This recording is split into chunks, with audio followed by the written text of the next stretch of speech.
हर घड़ी पर क्वार्ट्ज क्यों लिखा होता है, और एक ऐसा इंसान जो कि पिछले 12 सालों से हेलमेट ही नहीं डालता और पुलिस उसका चालान भी नहीं काटती, और एक ऐसा इंसान जो कि एक जूते में यानी कि शूज में रहता है, और हमेशा डीटीएच टेढ़ी ही क्यों होती है, और डीमार्ट इतना सक्सेसफुल कैसे हुआ, और एमआरएफ की फुल फॉर्म क्या है। इस तरीके के अमेजिंग एंड फैक्ट्स को जानने के लिए वीडियो को जरूर से एंड तक देखना पड़ेगा। आप चैनल पर पहली बार आए हो तो चैनल को सब्सक्राइब करके बेल आइकन को भी जरूर से ऑल पे सेट कर देना। बट वीडियो में मिनट से पहले आप लोग मेरा नाम भी जान लीजिए। तो मेरा नाम है मयंक, तो अब इस वीडियो करते हैं शुरू। फैक्ट नंबर 15 गाइस, क्या आप लोग जानते हो कि इंडिया में एक ऐसा इंसान भी है जो बिना हेलमेट डाले कहीं पर भी घूम सकता है। इनका नाम है जाकिर मेमन। ये अपने बड़े सिर के कारण अपना हेलमेट सर पर नहीं डाल सकते, और ये प्रॉब्लम इनको पिछले 12 सालों से है, और इनके बारे में पुलिस को भी पता है, तो इनका पुलिस चालान भी नहीं काटती। 14 गाइस, क्या आप लोग इस घर में रहना चाहोगे? ये घर है साउथ अफ्रीका में। ये कोई भी अगर एक बार देखेगा तो इसको डिजाइन को देखता ही रहेगा और वो दंग हो जाएगा। ये घर 1919 में रॉनवेल जिल के द्वारा बनाया गया था, और इसका स्ट्रक्चर देखो गाइस, पूरा बिल्कुल एक शूज की तरह है। नंबर 13 गाइस, मैं आपको डीमार्ट की स्टोरी बताता हूँ। राधा कृष्ण दमानी ने डीमार्ट की शुरुआत उम्र 48 साल में की थी। उन्होंने डीमार्ट की पहली शाखा 2002 में मुंबई में शुरू की थी।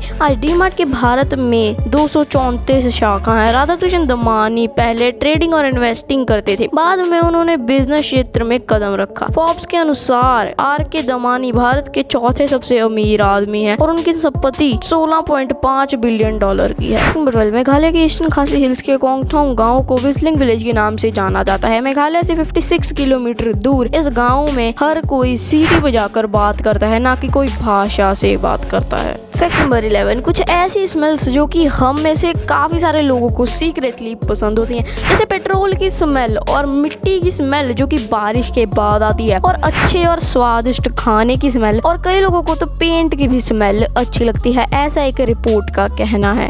मैं आपको रोनाल्डो की एक छोटी सी स्टोरी सुनाता हूँ। एक दिन रोनाल्डो के बेटे ने रोनाल्डो से कहा कि मुझे आईफोन चाहिए, पर रोनाल्डो ने साफ मना कर दिया। रोनाल्डो ने कहा, मैं तुम्हें एक ऐसी चीज दूंगा जिससे तुम एक नहीं बल्कि हजारों आईफोन खरीद सकते हो। तो वो चीज है education.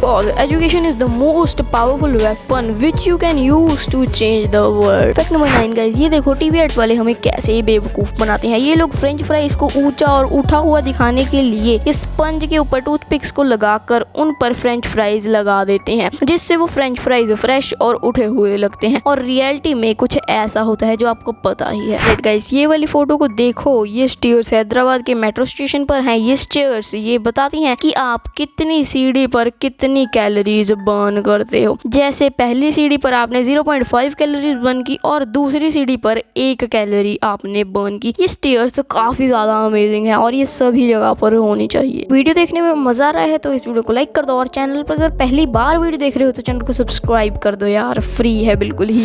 Fact number 7, Rolf diesel, जिन्होंने डीजल इंजन को इन्वेंट किया था, पर उन्हें लगा कि ये इन्वेंशन सक्सेसफुल नहीं होगी, और 1903 में उन्होंने सुसाइड कर लिया। अब आप जानते हो कि आधे से ज्यादा गाड़ियां अब डीजल पर चलती हैं, और डीजल इंजन काफी ज्यादा पॉपुलर भी है। फैक्ट नंबर 6, इसके आप लोगों के मन में कभी ये सवाल आया है कि जो एमआरएफ टायर कंपनी है, तो एमआरएफ की फुल फॉर्म क्या है? तो एमआरएफ की फुल फॉर्म है मद्रास टायर कंपनी। जी हाँ, Madras tyre company. Fact number 5, sale को बढ़ाने के लिए गजब का दिमाग लगाया रेड बुल ने। रेड बुल ने अपनी सेल को बढ़ाने के लिए एनर्जी ड्रिंक की खाली बोतलें डस्टबिन और सड़कों पर डाल दी, जिससे लोगों को लगा कि ये ड्रिंक बहुत ज्यादा बिकती है, और इसके बाद लोग ज्यादा इस्तेमाल करने लगे, और अल्टीमेटली रेड बुल की सेल्स इससे बहुत ही ज्यादा बढ़ गई। फैक्ट नंबर 4 गाइस, मैं आपको एक छोटी सी मोटिवेशन देता हूँ कि कभी भी आपको हार नहीं माननी चाहिए। तो कोका कोला से ही शुरू करते हैं। कोका कोला ने अपने पहले साल में सिर्फ 25 बोतलें ही बेची थी। जी हाँ, सिर्फ 25 बोतलें ही बेची थी। जो कैरी मिनाटी हैं अब एशिया के सबसे बड़े यूट्यूबर बन चुके हैं। जब उनका यूट्यूब का सबसे पहला साल था तो उनके 100 सब्सक्राइबर्स भी नहीं थे। जी हाँ, यूट्यूब के पहले साल में भी 100 सब्सक्राइबर्स नहीं थे। और अब MDH की बात करते हैं। क्या आप लोगों को पता है कि MDH की शुरुआत एक बिल्कुल ही छोटी सी दुकान से हुई थी।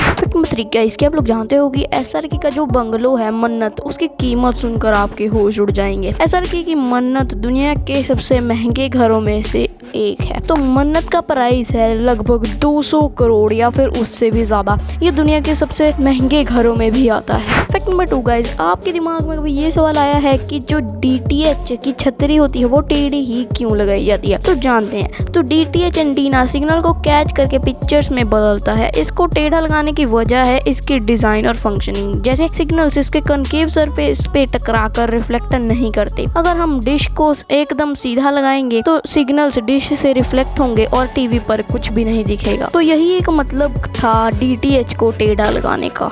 तो गाइस चलिए अब मेन फैक्ट की बात करते हैं कि आपने कभी ना कभी ये तो देखा ही होगा कि आपके वॉल क्लॉक या फिर आपके रिस्ट वॉच पर क्वार्ट्ज क्यों लिखा होता है, और आपके दिमाग में सवाल भी आया होगा कि ये क्वार्ट्ज क्या है। तो चलो मैं ही बता देता हूँ। आप में से काफी सारे लोगों को ये लगता होगा कि ये कोई कंपनी का नाम है, पर ऐसा बिल्कुल भी नहीं है। इसके पीछे एक बहुत ही बड़ा कारण है। तो चलिए इसके बारे में बात करते हैं। गाइस जिन घड़ियों पर क्वार्ट्ज लिखा होता है वो इलेक्ट्रोमैकेनिकल घड़ियां होती हैं। इन घड़ियों में मैकेनिकल पार्ट्स का यूज किया जाता है और साथ ही साथ इलेक्ट्रॉनिक पार्ट्स का भी यूज किया जाता है। और इन घड़ियों में सबसे इम्पोर्टेंट पार्ट होता है क्वार्ट्ज क्रिस्टल। तो इस क्वार्ट्ज क्रिस्टल की वजह से ही घड़ियों पर क्वार्ट्ज लिखा जाता है। इस क्वार्ट्ज क्रिस्टल की वजह से ही हम लोगों को एक्यूरेट टाइम देखने को मिलता है। गाइस इस क्वार्ट्ज क्रिस्टल की एक प्रॉपर्टी भी है जिसको पीजो इलेक्ट्रिक कहा जाता है। अगर हम इस क्वार्ट्ज क्रिस्टल को हम इलेक्ट्रिकल सप्लाई देते हैं तो ये वाइब्रेट करती है और फिर ये 1 सेकंड में 32,768 बार मूवमेंट करता है। तो यही था सिंपल सी भाषा में क्वार्ट्ज घड़ियों पर क्यों लिखा जाता है। मैं आशा करता हूँ कि आपको ये वाली वीडियो पसंद आई होगी। अगर ये वाली वीडियो आपको पसंद आई तो इस वीडियो को लाइक कर देना और चैनल पर अगर पहली बार आए हो तो चैनल को सब्सक्राइब करके बेल आइकन को भी जरूर से ऑल पे सेट कर देना। तो मिलते हैं अगली एक धमाकेदार फैक्ट वीडियो के साथ। तब तक के लिए थैंक्स फॉर वॉचिंग।